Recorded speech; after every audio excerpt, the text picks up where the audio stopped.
बोलती मधुरिया।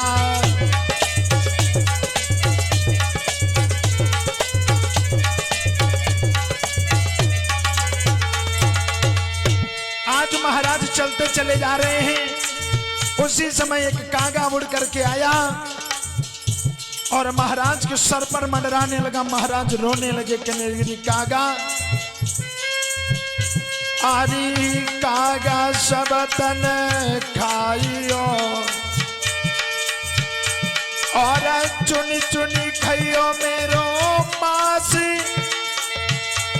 आरी तो नामती खाइयो मोय लला मिलन की आस। महाराज के नगरी कागा, आरी घर के मारे बन गए रे बहू बन मसू लगी रही। आगी हेरी बहू बन मसू लगी रही।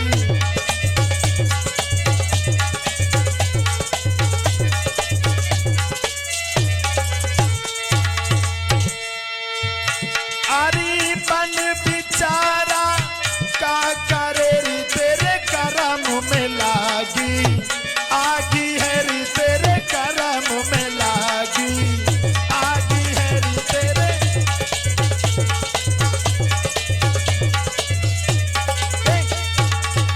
आज महाराज रोते हुए जिस समय महलों में पहुंचे और महलों में जो ही प्रवेश करने वाले हैं, उसी समय खटा खटा की आवाज जो रानी ने सुनी।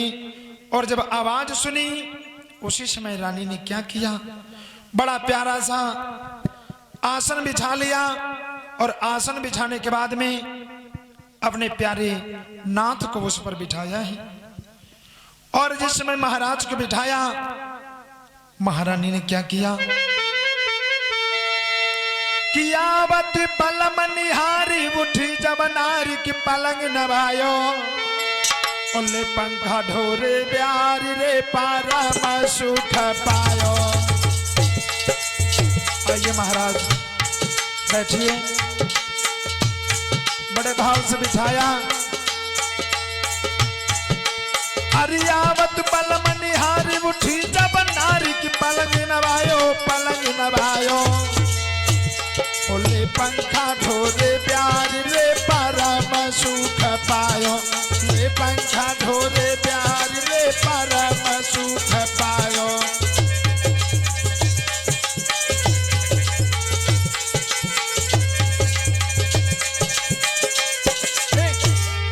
आज बड़े भाव से अपने नाथ को बिठाया। और मेरे भक्त कहां भी जाता है, अगर पतिदेव कहीं बाहर से आए तो पत्नी का एक धर्म होता है, एक फर्ज होता है कि वो कभी भी अपने पति को द्वार पर खड़ी हुई हंसती ना मिले। और मेरे भक्त कभी कभी बड़ा उल्टा पुल्टा हो जाता। हमने देखा एक भैया जी थे, उनकी एक देवी जी थी, अच्छे से जीवन यापन हो रहा था। धीरे धीरे समय व्यतीत होता चला गया। एक दिन का जिक्र, पतिदेव खेत पर काम करने चले गए। और जब पतिदेव खेत पर काम करने चले गए तो देवी घर में बची अकेली। और जब देवी घर में अकेली बची तो सोचा क्या करें, कोई सहेली को बुलाएं, कम से कम जाए सिनेमा ही देखाएं। तो देवी अपनी पड़ोस में पहुंची और एक अपनी सहेली को बुला करके और सिनेमा देखने के लिए चली। और जब वही जाकर के सिनेमा में पहुंची तो वहां पर वही पिक्चर चल रही है। और पिक्चर में उस समय बड़ा गाना हिट हुआ था, वो गाना गा रही है। गाना हुआ और उन्होंने गाना वो याद कर लिया। और जब गाना याद किया, वो गाना गुनगुनाती भी जा रही हैं, गाती भी जा रही हैं कि मेरा तन डोले मेरा मन डोले। गा रही हैं, बड़े भाव से गाती चली आ रही हैं। अब उनके पति देव बेचारे खेत में काम कर रहे हैं। वो सोच रहे हैं देवी खाना लेकर के आएंगी, देवी भोजन लेकर के आएंगे, लेकिन देवी तो वहां सिनेमा देख रही। और जब सिनेमा छूटा 1 बजे वापस आई, तब तक पति देव घर आ गए। और जब घर आए तो देखा भगवान भोजन तक नहीं बना। और जब भोजन नहीं बना तो बहुत क्रोधित हो गए।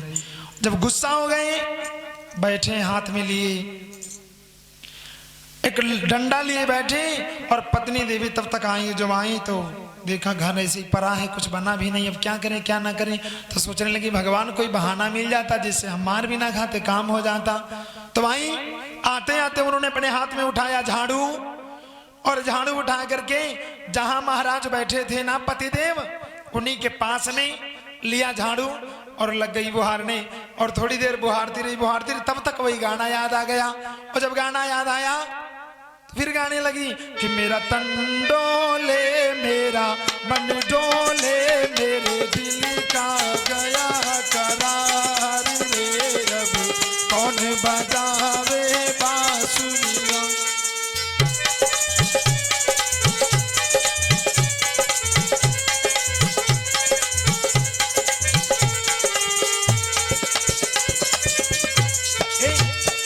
जो ही गाया मेरा ज्यों तन डोले मन डोले मेरे दिल का गया करार। फिर ये गीत गाया। अब दूसरा गीत उसी में जोड़ पड़ी कि कोई परदेसी मेरा दिल ले, और ज्यों दिल ले गया सोई महाराज ने उठाया डंडा, दे तेरी 3-4 मारे। सोई कहा बात क्या है? कहने की बात क्या बताओ, रोटी दाना पानी हम खिलाएं, कपड़े हम लाएं, सब कुछ हम करें और दिल कोई परदेसी ले गया। और जो इतने वचन के तो कहने लगी मामला तो उल्टा ही है। इसलिए अगर पतिदेव कहीं दूर से आए तो पत्नी का फर्ज है कि बड़े भाव से अपने स्वामी का स्वागत सम्मेलन करें। बड़े भाव से अपने नाथ को बिठाया।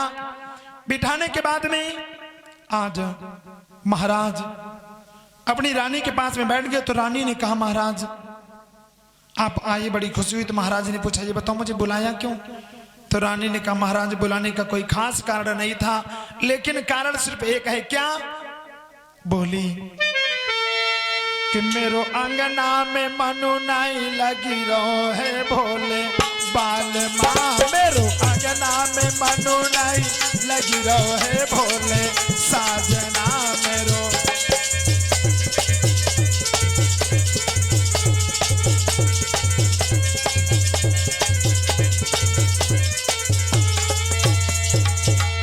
बोली कि भोले साजना बारे बाल माँ भोले साजना मेरो अंगना में मनु नहीं।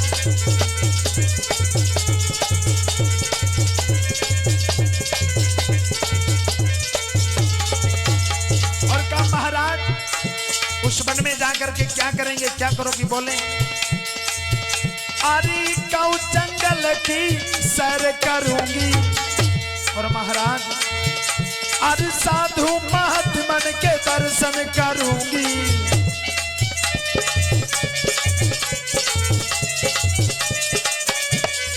और नाथ कि मेरो संतन को हो मेरो संतन को दियरा उमा गिरो है भोले